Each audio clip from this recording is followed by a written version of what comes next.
客家风情 Learn about another voice and culture of Taiwan with We Love Hakka. 现在让我们来收听精彩的客家音乐创作。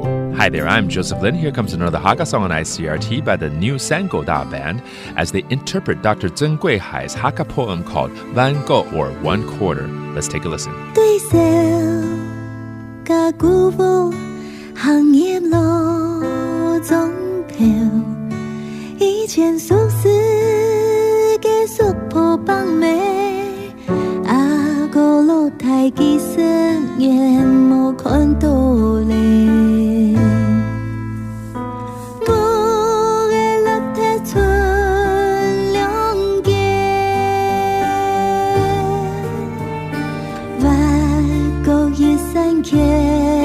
相拼，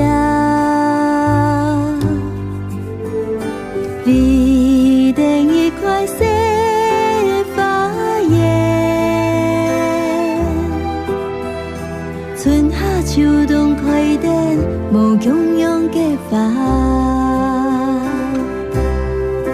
也着把门爱情都太硬。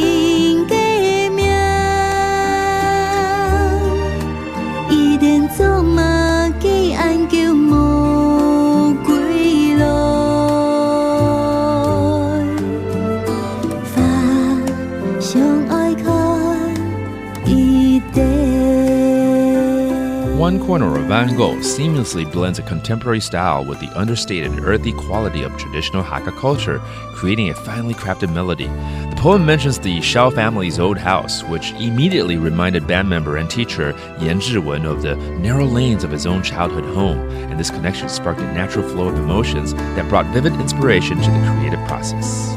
对笑甲鼓舞行业路中跳，以前俗世嘅俗破北妹，阿哥老太基身远冇看到咧。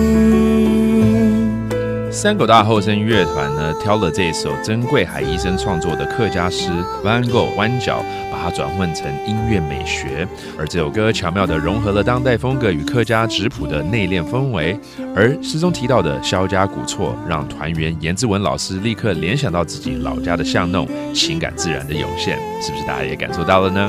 I hope you enjoy the song again called One Corner by 三狗大乐团 and we will see you next time. 客家风情由客家委员会监制。 We Love Hakka has been brought to you by the Hakka Affairs Council.